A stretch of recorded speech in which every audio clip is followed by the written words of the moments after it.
नमस्कार दोस्तों, मेरे चैनल पे आपका स्वागत है। मैं लाती हूँ आपके लिए देश विदेश की हिंदी और उर्दू जगत की कुछ सुनी, कुछ अनसुनी बेहतरीन कहानियाँ अपने अंदाज में और सटीक उच्चारण में। मेरा एक छोटा सा लक्ष्य है 1000 सब्सक्राइबर्स का, तो कृपया मेरे प्रयास में मेरी सहायता करें और मेरे चैनल को सब्सक्राइब ज़रूर करें।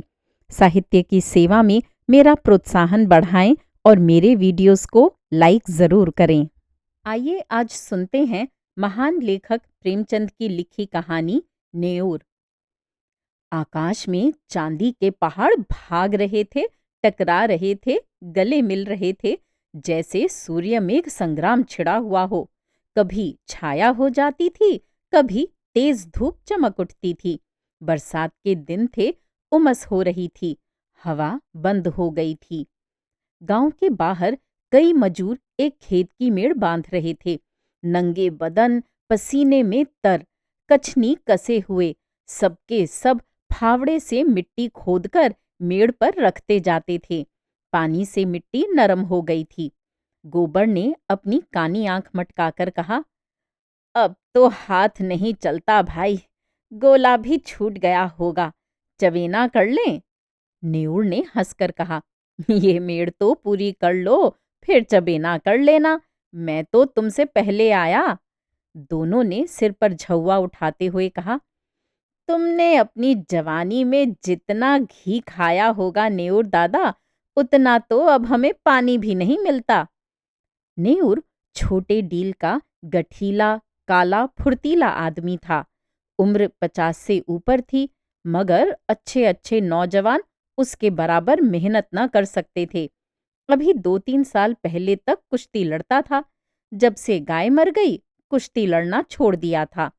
गोबर, तुमसे तमाकू पिए बिना कैसे रहा जाता है नेऊर दादा? यहाँ तो चाहे रोटी न मिले, लेकिन तमाकू के बिना नहीं रहा जाता। दीना, तो यहाँ से जाकर रोटी बनाओगे दादा? बुढ़िया कुछ नहीं करती, हमसे तो दादा ऐसी मेहरिया से एक दिन न पटे। नेऊर के पिचके खिचड़ी मूछों से ढके मुख पर हास्य की स्मित रेखा चमक उठी, जिसने उसकी कुरूपता को भी सुंदर बना दिया। बोला, जवानी तो उसी के साथ कटी है बेटा, अब उससे कोई काम नहीं होता तो क्या करूं? गोबर, तुमने उसे सिर चढ़ा रखा है, नहीं तो काम क्यों ना करती? मजे से खाट पर बैठी चिलम पीती रहती है और सारे गांव से लड़ा करती है। तुम बूढ़े हो गए, लेकिन वह तो अब भी जवान बनी है। दीना, जवान औरत उसकी क्या बराबरी करेगी?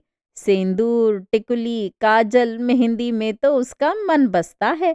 बिना किनारदार रंगीन धोती के उसे कभी देखा ही नहीं। उस पर गहनों से भी जी नहीं भरता। तुम गऊ हो, इससे निभा हो जाता है, नहीं तो अब तक गली गली ठोकरें खाती होती। गोबर, मुझे तो उसके बनाव सिंगार पर गुस्सा आता है। काम कुछ न करेगी, पर खाने पहनने को अच्छा ही चाहिए। नेऊर, तुम क्या जानो बेटा, जब वह आई थी तो मेरे घर में 7 हल की खेती होती थी, रानी बनी बैठी रहती थी। जमाना बदल गया तो क्या हुआ, उसका मन तो वही है। घड़ी भर चूल्हे के सामने बैठ जाती है तो आंखें लाल हो जाती हैं और मूड थाम कर पड़ जाती है। मुझसे तो ये नहीं देखा जाता। इसी दिन रात के लिए तो आदमी शादी ब्याह करता है, और इसमें क्या रखा है? यहाँ से जाकर रोटी बनाऊंगा, पानी लाऊंगा, तब 2 कौर खाएगी, नहीं तो मुझे क्या था, तुम्हारी तरह फंकी मारकर 1 लोटा पानी पी लेता। जब से बिटिया मर गई, तब से तो वह और भी लस्त हो गई। ये बड़ा भारी धक्का लगा। माँ की ममता हम तुम क्या समझेंगे बेटा। पहले तो कभी कभी डांट भी देता था, अब किस मुंह से डांटूं? दीना, तुम कल पेड़ पर काहे को चढ़े थे? अभी गूलर कौन पकी है? नेऊर, उस बकरी के लिए थोड़ी पत्ती तोड़ रहा था। बिटिया को दूध पिलाने को बकरी ली थी। अब बुढ़िया हो गई है, लेकिन थोड़ा दूध दे देती है। उसी का दूध और रोटी बुढ़िया का आधार है। घर पहुंचकर नेऊर ने लोटा और डोर उठाया और नहाने चला कि स्त्री ने खाट पर लेटे लेटे कहा, इतनी देर क्यों कर दिया करते हो? आदमी काम के पीछे परान थोड़े ही देता है। जब मजूरी सबके बराबर मिलती है तो क्यों काम के पीछे मरते हो? नेऊर का अंतःकरण एक माधुर्य से सराबोर हो गया। उसके आत्मसमर्पण से भरे हुए प्रेम में मैं की गंध भी तो नहीं थी। कितना स्नेह! और किसे उसके आराम की, उसके मरने जीने की चिंता है? फिर ये क्यों ना अपनी बुढ़िया के लिए मरे? बोला, तू उस जन्म में कोई देवी रही होगी बुधिया, सच। अच्छा रहने दो ये चापलूसी। हमारे आगे अब कौन बैठा हुआ है जिसके लिए इतना हाय हाय करते हो? नेऊर गज भर की छाती किए स्नान करने चला गया।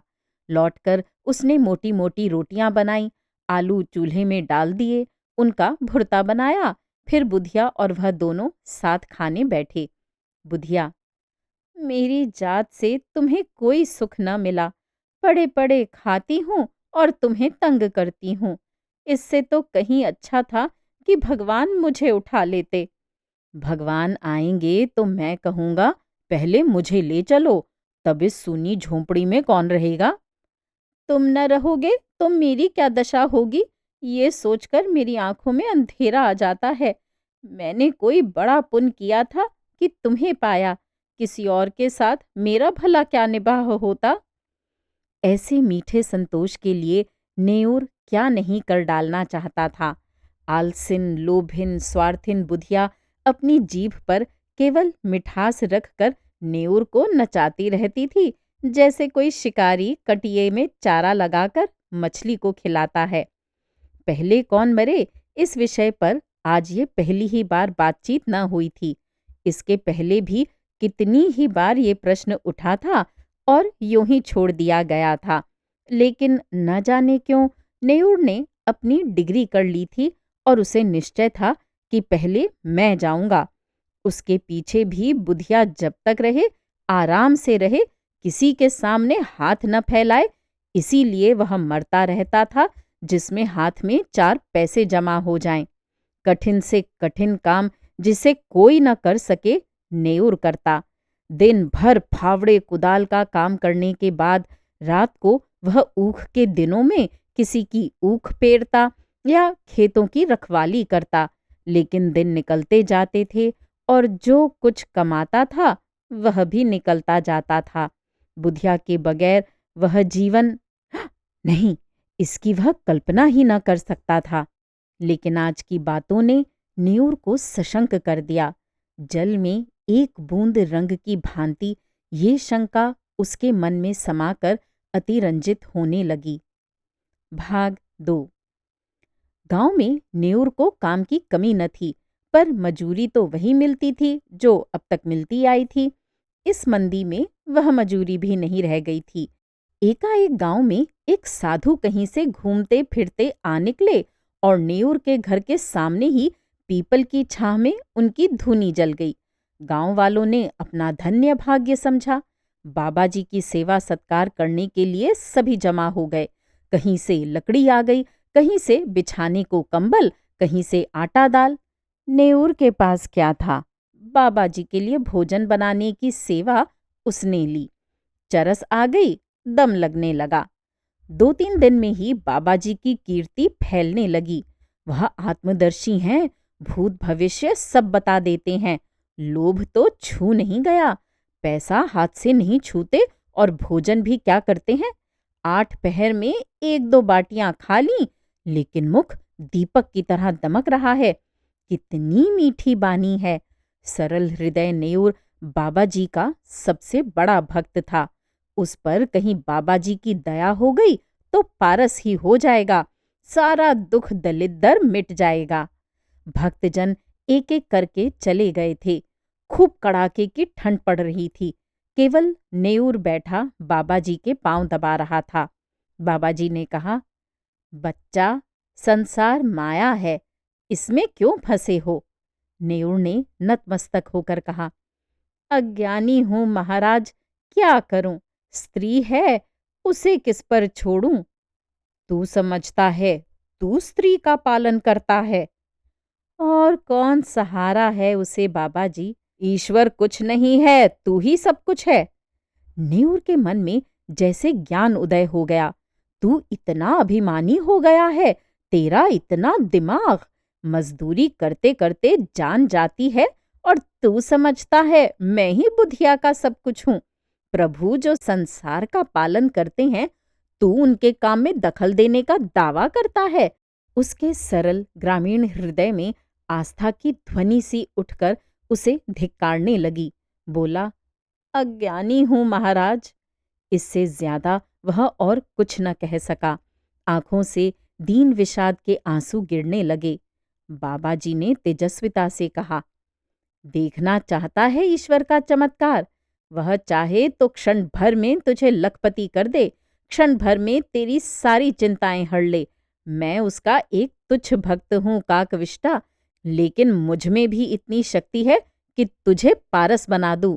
तू साफ दिल का सच्चा ईमानदार आदमी है। मुझे तुझ पर दया आती है। मैंने इस गांव में सबको ध्यान से देखा, किसी में भक्ति नहीं, विश्वास नहीं। तुझमें मैंने भक्त का हृदय पाया। तेरे पास कुछ चांदी है? नेऊर को जान पड़ रहा था कि सामने स्वर्ग का द्वार है। 10-5 रुपए होंगे महाराज। कुछ चांदी के टूटे फूटे गहने नहीं हैं? घरवाली के पास कुछ गहने हैं। कल रात को जितनी चांदी मिल सके यहाँ ला और ईश्वर की प्रभुता देख। तेरे सामने मैं चांदी को हांडी में रख कर इसी धूनी में रख दूंगा। प्रातः काल आकर हांडी निकाल लेना, मगर इतना याद रखना कि उन अशर्फियों को अगर शराब पीने में, जुआ खेलने में या किसी दूसरे बुरे काम में खर्च किया तो कोढ़ी हो जाएगा। अब जा, सो रह। हाँ, इतना और सुन ले, इसकी चर्चा किसी से मत करना, घर वालों से भी नहीं। नेऊर घर चला तो ऐसा प्रसन्न था मानो ईश्वर का हाथ उसके सिर पर है। रात भर उसे नींद नहीं आई। सवेरे उसने कई आदमियों से 2-2, 4-4 रुपए उधार लेकर 50 रुपए जोड़े। लोग उसका विश्वास करते थे, कभी किसी का एक पैसा भी न दबाता था। वादे का पक्का, नियत का साफ। रुपए मिलने में दिक्कत न हुई। 25 रुपए उसके पास थे। बुधिया से गहने कैसे ले? चाल चली, तेरे गहने बहुत मैले हो गए हैं, खटाई से साफ कर ले। रात भर खटाई में रहने से नए हो जाएंगे। बुधिया चकमे में आ गई। हांडी में खटाई डालकर गहने भिगो दिए। जब रात को वह सो गई तो नेऊर ने रुपए भी उसी हांडी में डाल दिए और बाबा जी के पास पहुंचा। बाबा जी ने कुछ मंत्र पढ़ा, हांडी को धूनी की राख में रखा और नेऊर को आशीर्वाद देकर विदा किया। रात भर करवटें बदलने के बाद नेऊर मुंह अंधेरे बाबा के दर्शन करने गया, मगर बाबा जी का वहां पता न था। अधीर होकर उसने धूनी की जलती हुई राख टटोली। हांडी गायब थी। छाती धक धक करने लगी। बदहवास होकर बाबा को खोजने लगा। हाट की तरफ गया, तालाब की ओर पहुंचा। 10 मिनट, 20 मिनट, आधा घंटा, बाबा का कहीं निशान नहीं। भक्त आने लगे। बाबा कहाँ गए? कंबल भी नहीं, बर्तन भी नहीं। भक्त ने कहा, रमते साधुओं का क्या ठिकाना, आज यहाँ कल वहां, एक जगह रहें तो साधु कैसे? लोगों से हेलमेल हो जाए, बंधन में पड़ जाए। सिद्ध थे, लोभ तो छू नहीं गया था। नेऊर कहाँ है? उस पर बड़ी दया करते थे, उससे कह गए होंगे। नेऊर की तलाश होने लगी, कहीं पता नहीं। इतने में बुधिया नेऊर को पुकारती हुई घर में से निकली। फिर कोलाहल मच गया।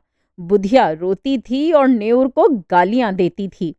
नेऊर खेतों की मेड़ों से बेतहाशा भागता चला जाता था, मानो इस पापी संसार से निकल जाएगा। एक आदमी ने कहा, नेऊर ने कल मुझसे 5 रुपए लिए थे, आज सांझ को देने के लिए कहा था। दूसरा, हमसे भी 2 रुपए आज ही के वादे पर लिए थे। बुधिया रोई, दाढ़ीजार मेरे सारे गहने ले गया, 25 रुपए रखे थे वह भी उठा ले गया। लोग समझ गए बाबा कोई धूर्त था, नेऊर को झांसा दे गया। ऐसे ऐसे ठग पड़े हैं संसार में। नेऊर के बारे में किसी को ऐसा संदेह नहीं था। बेचारा सीधा आदमी आ गया पट्टी में, मारे लाज के कहीं छिपा बैठा होगा। भाग 3। 3 महीने गुजर गए। झांसी जिले में धसान नदी के किनारे एक छोटा सा गांव है, काशीपुर। नदी के किनारे एक पहाड़ी टीला है। उसी पर कई दिन से एक साधु ने अपना आसन जमाया है। नाटे कद का आदमी है, काले तवे का सा रंग, देह गठी हुई। ये नेऊर है जो साधु वेश में दुनिया को धोखा दे रहा है। वही सरल निष्कपट नेऊर जिसने कभी पराए माल की ओर आंख नहीं उठाई, जो पसीना की रोटी खाकर मगन था। घर की, गांव की और बुधिया की याद एक क्षण भी उसे नहीं भूलती। इस जीवन में फिर कोई दिन आएगा कि वह अपने घर पहुंचेगा और फिर उस संसार में हंसता खेलता अपनी छोटी छोटी चिंताओं और छोटी छोटी आशाओं के बीच आनंद से रहेगा। वह जीवन कितना सुखमय था। जितने थे सब अपने थे, सभी आदर करते थे, सहानुभूति रखते थे। दिन भर की मजूरी, थोड़ा सा अनाज या थोड़े से पैसे लेकर घर आता था तो बुधिया कितने मीठे स्नेह से उसका स्वागत करती थी। वह सारी मेहनत, सारी थकावट जैसे उस मिठास में सनकर और मीठी हो जाती थी। हाय, वे दिन फिर कब आएंगे? न जाने बुधिया कैसे रहती होगी। कौन उसे पान की तरह फेरेगा? कौन उसे पकाकर खिलाएगा? घर में पैसा भी तो नहीं छोड़ा, गहने तक डुबा दिए। तब उसे क्रोध आता कि उस बाबा को पा जाए तो कच्चा ही खा जाए। हाय लोभ, लोभ! उसके अनन्य भक्तों में एक सुंदरी युवती भी थी जिसके पति ने उसे त्याग दिया था। उसका बाप फौजी पेंशनर था। एक पढ़े लिखे आदमी से लड़की का विवाह किया, लेकिन लड़का माँ के कहने में था और युवती की अपनी सास से न पटती। वह चाहती थी शौहर के साथ सास से अलग रहे। शौहर अपनी माँ से अलग होने पर नाराजी हुआ। वह रूठकर मैके चली आई। तब से 3 साल हो गए थे और ससुराल से एक बार भी बुलावा न आया, न पतिदेव ही आए। युवती किसी तरह पति को अपने वश में कर लेना चाहती थी। महात्माओं के लिए किसी का दिल फेर देना ऐसा क्या मुश्किल है? हाँ, उनकी दया चाहिए। एक दिन उसने एकांत में बाबा जी से अपनी विपत्ति कह सुनाई। नेऊर को जिस शिकार की टोह थी वह आज मिलता हुआ जान पड़ा। गंभीर भाव से बोला, बेटी, मैं न सिद्ध हूं, न महात्मा, न मैं संसार के झमेलों में पड़ता हूं, पर तेरी श्रद्धा और प्रेम देखकर तुझ पर दया आती है। भगवान ने चाहा तो तेरा मनोरथ पूरा हो जाएगा। आप समर्थ हैं और मुझे आपके ऊपर विश्वास है। भगवान की जो इच्छा होगी वही होगा। इस अभागिनी की डोंगी आप ही पार लगा सकते हैं। भगवान पर भरोसा रखो। मेरे भगवान तो आप ही हो। नेऊर ने मानो धर्म संकट में पड़कर कहा, लेकिन बेटी, उस काम में बड़ा अनुष्ठान करना पड़ेगा और अनुष्ठान में सैकड़ों हजारों का खर्च है। उस पर भी तेरा काज सिद्ध होगा या नहीं ये मैं नहीं कह सकता। हाँ, मुझसे जो कुछ हो सकेगा वह मैं कर दूंगा, पर सब कुछ भगवान के हाथ में है। मैं माया को हाथ से नहीं छूता, लेकिन तेरा दुख नहीं देखा जाता। उसी रात को युवती ने अपनी सोने के गहनों की पेटारी लाकर बाबा जी के चरणों पर रख दी। बाबा जी ने कांपते हुए हाथों से पेटारी खोली और चंद्रमा के उज्जवल प्रकाश में आभूषणों को देखा। उनकी आंखें झपक गईं। ये सारी माया उनकी है। वह उनके सामने हाथ बांधे खड़ी कह रही है, मुझे अंगीकार कीजिए। कुछ भी तो करना नहीं है, केवल पेटारी लेकर अपने सिरहाने रख लेना है और युवती को आशीर्वाद देकर विदा कर देना है। प्रातःकाल वह आएगी। उस वक्त वह उतनी दूर होंगे जहां तक उनकी टांगें ले जाएंगी। ऐसा आशातीत सौभाग्य! जब वह रुपयों से भरी थैलियां लिए गांव में पहुंचेंगे और बुधिया के सामने रख देंगे। ओह! इससे बड़े आनंद की तो वह कल्पना भी नहीं कर सकते। लेकिन न जाने क्यों इतना जरा सा काम भी उससे नहीं हो सकता था। वह पेटारी को उठाकर अपने सिरहाने कंबल के नीचे दबाकर नहीं रख सकता। है कुछ नहीं, पर उसके लिए असूझ है, असाध्य है। वह उस पेटारी की ओर हाथ भी नहीं बढ़ा सकता। हाथों पर उसका कोई बस नहीं। जाने दो हाथ, जबान से कह सकता है। इतना कहने में कौन सी दुनिया उल्टी जाती है कि बेटी इसे उठाकर इस कंबल के नीचे रख दे। जबान कट तो न जाएगी, मगर अब उसे मालूम होता है कि जबान पर भी उसका काबू नहीं है। आंखों के इशारे से भी ये काम हो सकता है, लेकिन इस समय आंखें भी बगावत कर रही हैं। मन का राजा इतने मंत्रियों और सामंतों के होते हुए भी अशक्त है, निरीह है। लाख रुपए की थैली सामने रखी हो, नंगी तलवार हाथ में हो, गाय मजबूत रस्सी में सामने बंधी हो, क्या उस गाय की गर्दन पर उसके हाथ उठेंगे? कभी नहीं। कोई उसकी गर्दन भले ही काट ले, वह गऊ की हत्या नहीं कर सकता। वह परित्यक्ता उसे उसी गऊ की तरह लग रही थी। जिस अफसर को वह 3 महीने से खोज रहा है, उसे पाकर आज उसकी आत्मा कांप रही है। तृष्णा किसी वन्य जंतु की भांति अपने संस्कारों में आखेट प्रिय है, लेकिन जंजीरों से बंधे बंधे उसके नख गिर गए हैं और दांत कमजोर हो गए हैं। उसने रोते हुए कहा, बेटी, पेटारी उठा ले जाओ। मैं तुम्हारी परीक्षा कर रहा था। तुम्हारा मनोरथ पूरा हो जाएगा। चांद नदी के पार वृक्षों की गोद में विश्राम कर चुका था। नेऊर धीरे से उठा और धसान में स्नान करके एक ओर चल दिया। भभूत और तिलक से उसे घृणा हो रही थी। उसे आश्चर्य हो रहा था कि वह घर से निकला ही कैसे।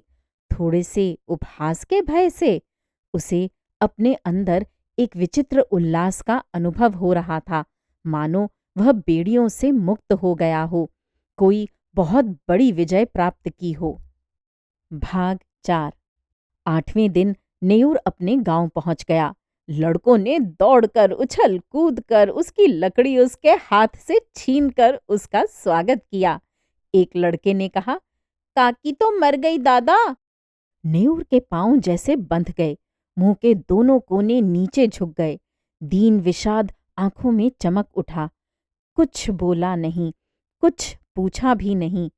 पल भर जैसे निस्संज्ञ खड़ा रहा, फिर बड़ी तेजी से अपनी झोंपड़ी की ओर चला। बालक वृंद भी उसके पीछे दौड़े, मगर उनकी शरारत और चंचलता भाग गई थी। झोंपड़ी खुली पड़ी थी।